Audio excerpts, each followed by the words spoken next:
Hey everybody, how's it going? So today we're going to get started fixing yet another dead MacBook. Here we have an A1707 MacBook that's having problems with the charging circuit. Let's see if we can figure out why it's not charging, make it work again, and make a nice happy customer. So first thing we do here, same thing we do with every MacBook that has a charging issue. Take my USB C amp meter and we put that in front of the charger. You can find these little handy dandy amp meters at store.rossmangroup.com. But the first thing that we're supposed to do is unplug the battery. Because when you unplug the battery, it'll tell you how much amperage the computer is using, which is important. Because I don't want to see how much amperage the battery is taking. That's useless. I want to see how much amperage the actual logic board is consuming. There we go. Because the battery is going to take a different amount of amperage depending on how much it's charged. That's not static. Whereas the board, depending on what's wrong with it, is always it's going to be taking a certain amount of amperage for a certain condition. The battery is really, it can be anywhere. All right, so it's taking 5 volts, 29 milliamps. And it's not looping. So typically what it does when it fails is it'll loop. It'll go over and over and over again, you know, on, off, on, off, on, off. That's what happens when it's a good chip, but it's on a board where the other chips are not good. There's one USB C port controller per charge port.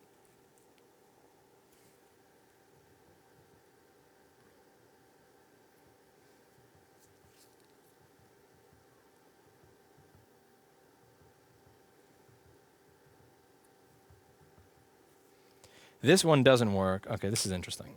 Now you're going to try the other side of the machine.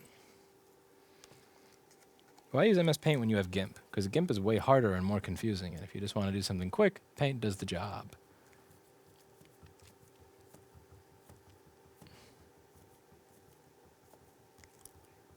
Now on this side, it actually does what it's supposed to, which is turn on and then boot loop. So that chip is probably good.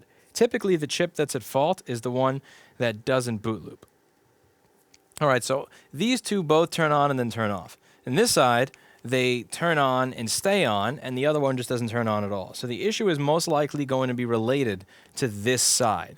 Remember, there's 2 charge ports per side, and there's one CD3215 chip per charge port. So I'm going to focus on this side. Now let's take the board out of the case, and we're going to go from there and see if we can figure out what's wrong with it. First thing I'm going to do is get a drink of water. Okay, so remember how on this side, 2 of the charge ports worked fine. And the way I could tell they were working, even though I'm not getting 20 volts, is the way I know not to focus on these is that it's turning on, and then a few seconds later turning off, and then turning on, and then a few seconds later turning off. That's the behavior of a CD3215. By the way, these are the CD3215, these little charge chips. That's the behavior of a CD3215 that is doing its job, that is working, that is capable of being used. And you can see those chips here. These are our CD3215s, and these are the chips that are going to communicate with the charger. Now, on this side, we were having a different issue. So one of them just stays on and then stays on, which it means that that's not functioning. That's a non-functioning CD3215. And the other one just has nothing at all. So if we look at the charger on this side, I'm going to guess that this is the one that was showing us nothing at all. And the reason this one's showing us nothing at all is because it's corroded and destroyed. So it's not actually, the charger doesn't even think it's plugged into anything because this is so fucked up. So let's see if we can scrape this away. And as you can see, there's an entire pin missing from this. So the charge port needs to be replaced here. However, that's not the only thing. Thank you very much, Mr. Ladislav. Oh, that's adorable. That's a little kitty emoji over there. It's a purple kitty. Now, the other charge port itself actually looks kind of fine. There's really nothing wrong with this charge port. This is not corroded.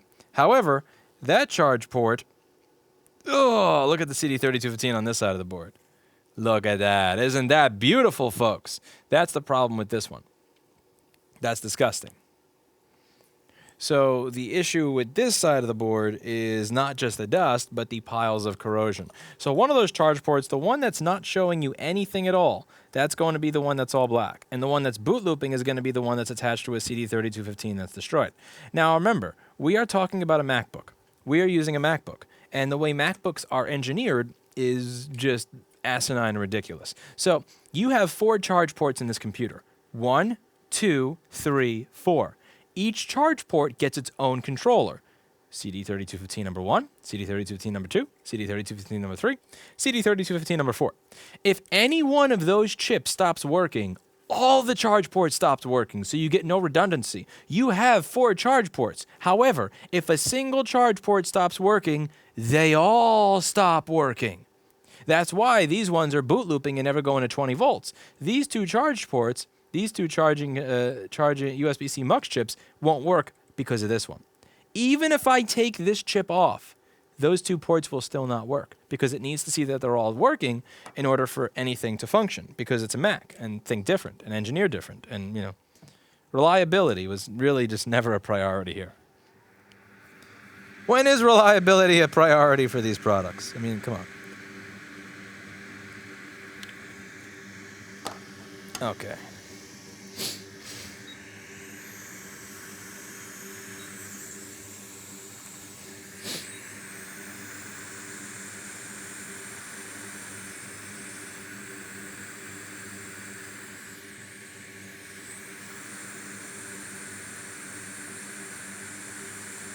This is gross. This is a nasty board. Yeah, this is pretty gross.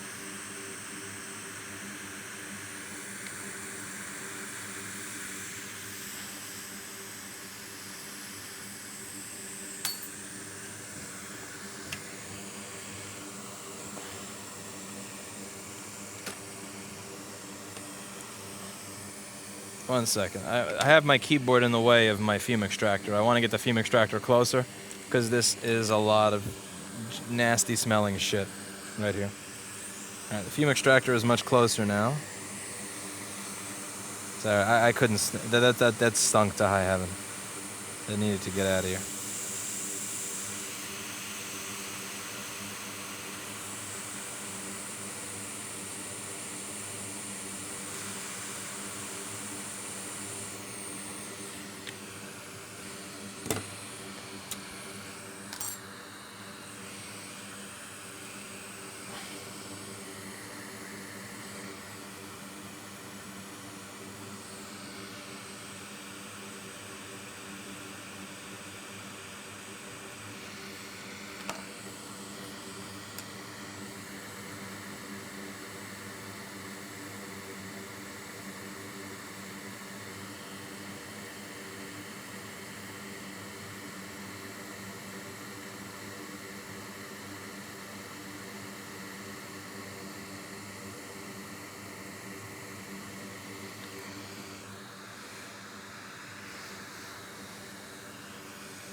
Okay, so what I need to do here is replace the CD3215 and a few of those passives around it. Probably have a nice working board again. This thing really does look like shit though, doesn't it?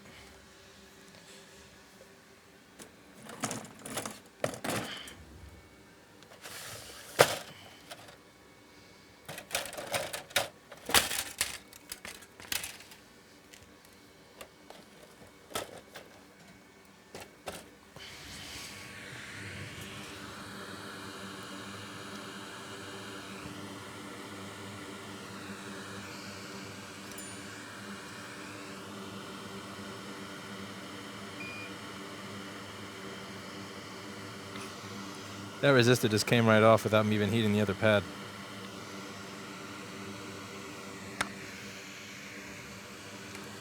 Okay, so this is gonna get some scraping over here.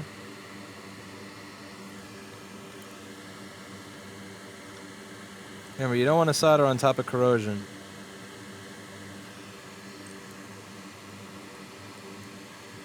Some gentle, mild scraping to get rid of the corrosion.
You know what? Fine. You can go on upside down.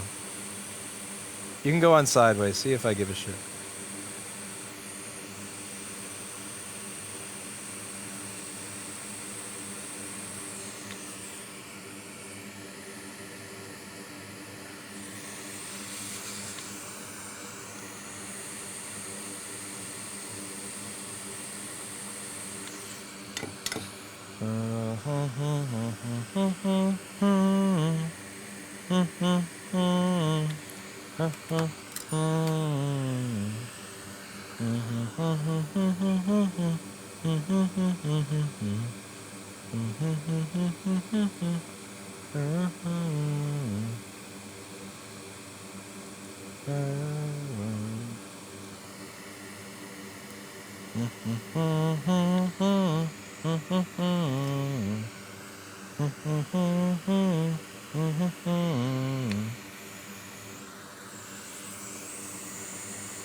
Thank you, Vladimir. I really appreciate that. I'll try to go back to making stuff more regularly.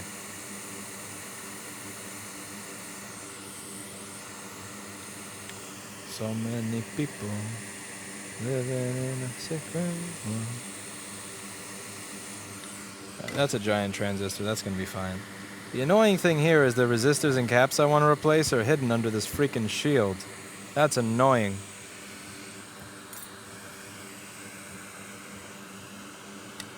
Oh, that's annoying. Gotta kind of pry that shit a little bit.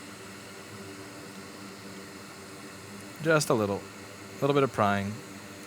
I know, you're screaming. I could hear you all screaming. You've imperfected the MacBook, blah, blah, blah.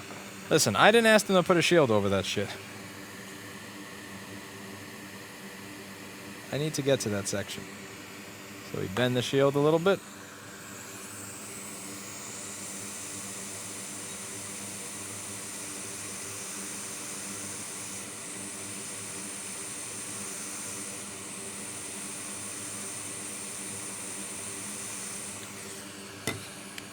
So many people living in a sacred world.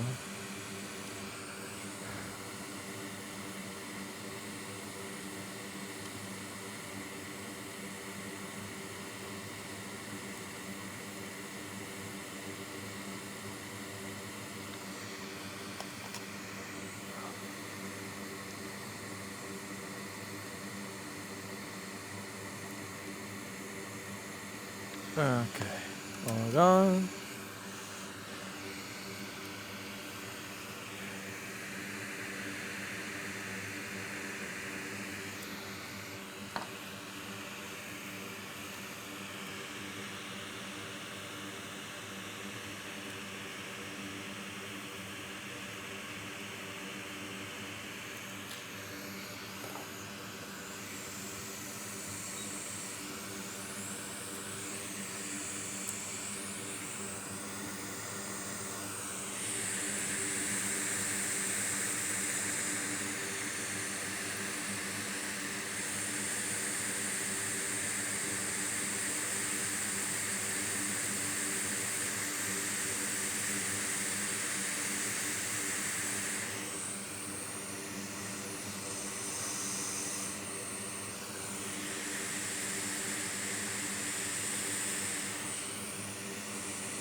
Too many Pepes living in a Pepe world.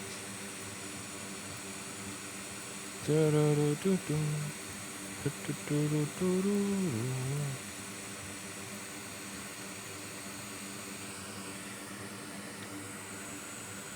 Too many Pepes living in a Pepe world.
too many Pepes.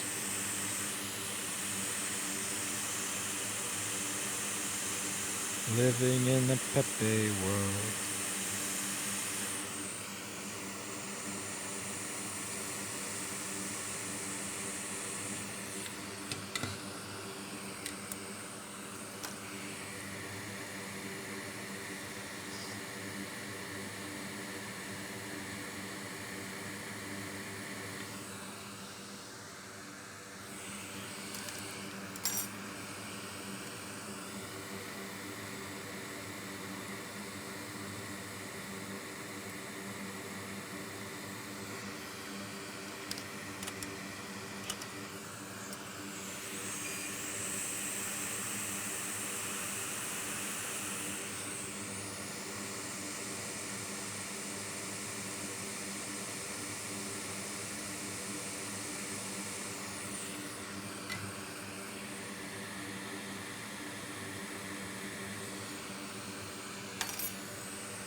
I watched Hillbilly Elegy yesterday because a lot of people said it was a horrible movie.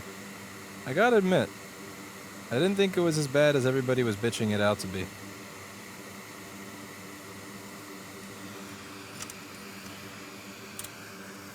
I did not hate it.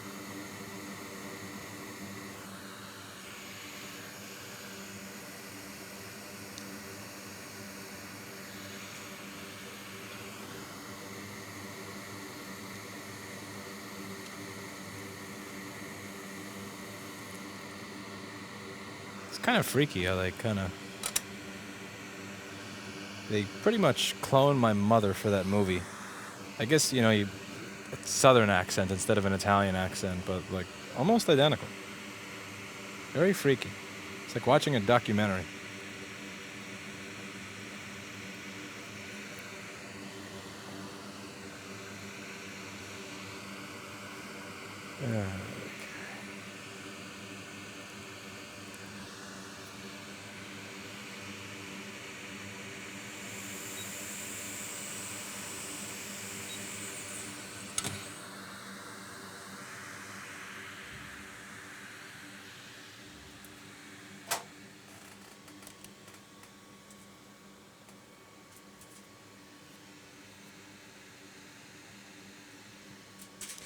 I need to grab a CD3215 and then I'll be right back and we're going to solder that on and this is going to work again.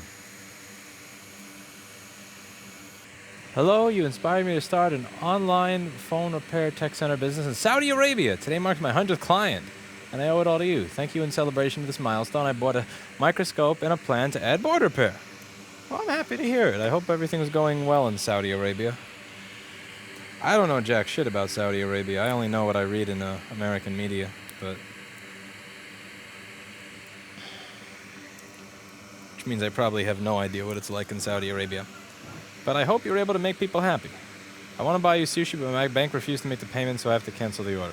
You don't have to buy me sushi, my man. Just fix and solder. You'll make me happy. Okay. Thank you. Okay. You're lucky I just got back from getting this chip, or else I would have missed that on the screen. Okay, let's get this there. Come on. Chip is on. Ready, slip. Now, the way you figure out where the BGA is supposed to go is once you put it on there, you scratch. So when you scratch, the chip should only move the amount of the diameter of a pad. So take the diameter of any one of those solder pads under there. The diameter of that pad is the maximum it should move. And once that's the case, you've got it in the spot it needs to be in. Then after that comes the soldering with an L. Since you Europeans have been so nice today, I will pronounce solder with an L. Just for you.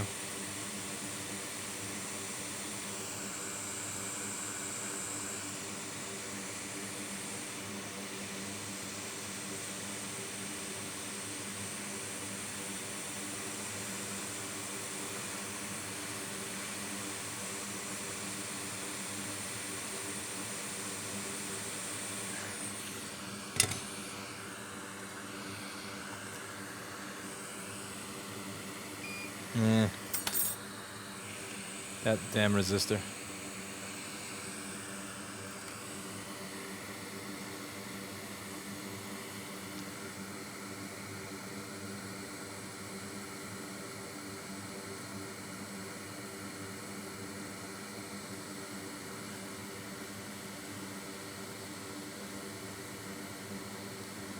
Scrape. Oh shit. Uh-oh. Uh-oh. SpaghettiOs. Uh-oh, where do you go? UPC UA UART.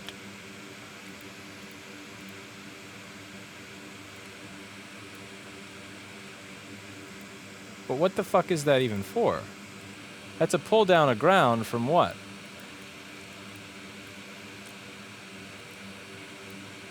That's for a debug connector. Oh, that's for a debug connector! I don't get to use debug connectors because I'm not Apple. Well, screw that. That resistor can stay off the board. Oh well. That's a piece of functionality I won't feel bad leaving off the computer. Of course I'm still using Linux Melon tomorrow. That's why it doesn't work. That's why my screen cap does that every now and then. It's being a quality troll. It's being the... It wouldn't be Linux if it worked right.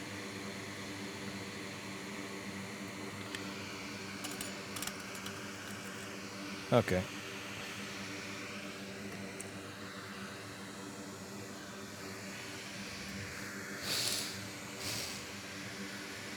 It's the graphics driver, not Paul Daniel software. I trust the NVIDIA proprietary driver. They're a multi-billion-dollar company. Surely they're capable... Surely a multi-billion-dollar company like NVIDIA is capable of coding a proper Linux driver in 2020. Surely. Surely. 34 milliamps and then nothing. Is it possible that from the ultrasonic cleaning it's not dry yet? That is possible, so let's heat.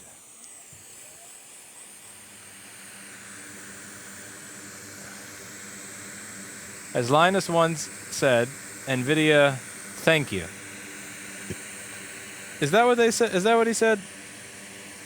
What was the whole Linus NVIDIA feud about? I'm curious.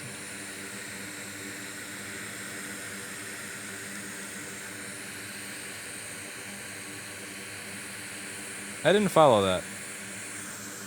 I saw him give them the finger.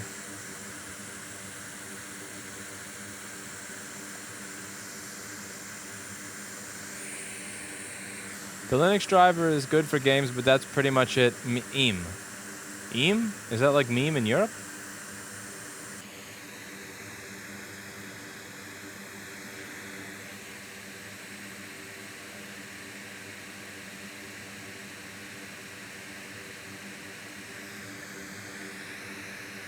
That's interesting.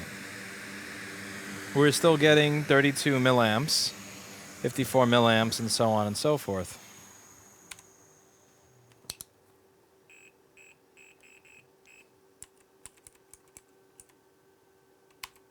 Look at Paul Daniels' software up there.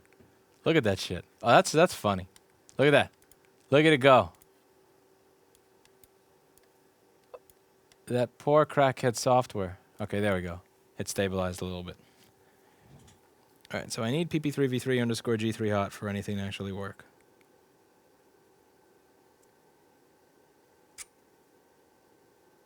I'll be right back. I just got to eat some peanuts.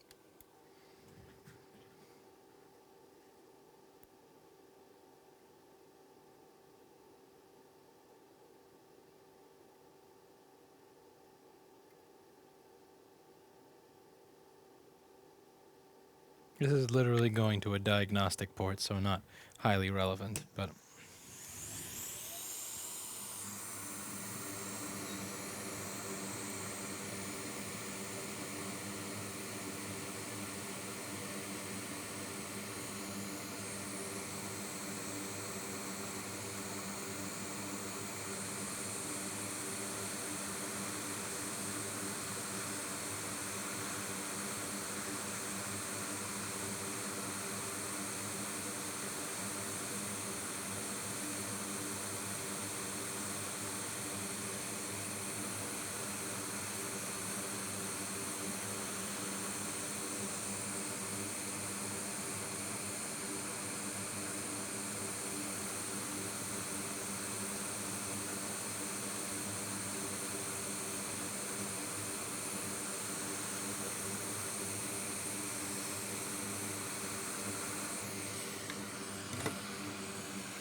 This is an I2C line for it to speak to the main Thunderbolt chip right here. And that's looking really nasty, so. Replace. Repeal. Replace. Repeal. We're going to repeal and replace that resistor. Which is more than the ex-president can say he did with the Obamacare healthcare plans. Okay. Where do we put the... which resistor is it? That is a 2.2 kilo ohm. Let's get a 2.2 kilo ohm. I appear to have misplaced my flux. Here we go. Seaburger peanuts. The website, the address is 141 West 27th Street. You could find it on rossmangroup.com. Thank you.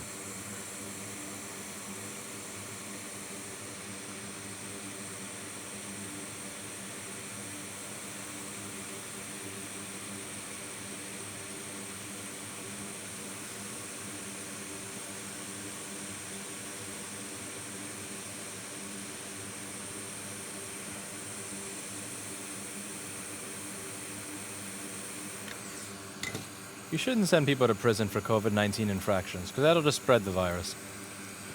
You do is you rickroll them over and over again. You have them go through a maze, and every time when they hit the right button, they get to leave, and when they hit the wrong button, they get rickrolled. But almost every button will be a rickroll.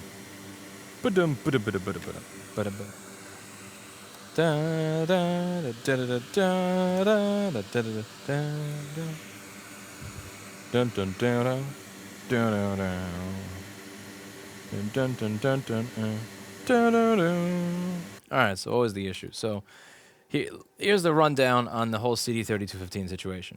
So if you have when it's stuck at 5 volts, if it's turning on, then turning off, then turning on, then turning off, that is not the port that's your problem. If it's turning on and staying on, that is the port that's your problem, and it's associated CD3215. That's how we were able to narrow it down. Now, admittedly, on this board, there wasn't really much of a need to have this narrowing down process. 3 ports were clean, and 1 port looked like Mr. Clinton pooped on it, and just like while it was plugged in, and it just kept corroding and corroding. So this is something that just should be able to help you troubleshoot. Typically, the port that is not boot looping is the port that is broken. Now, we did get a little trolled here because the charge port itself was broken, had several broken pins, which meant that one of the ports didn't work at all. So a port that doesn't work at all, that typically means lack of contact, not bad CD3215. A port that boot loops, that's usually good. A port that turns on but doesn't boot loop, that's usually the one that's broken. So hopefully this helps you here. That's about that. This was a pretty nasty board, but now it works and will probably work for a nice amount of time into the future. That's it for today. And as always, I hope you learned something. I'll see you all in the next video. Bye now.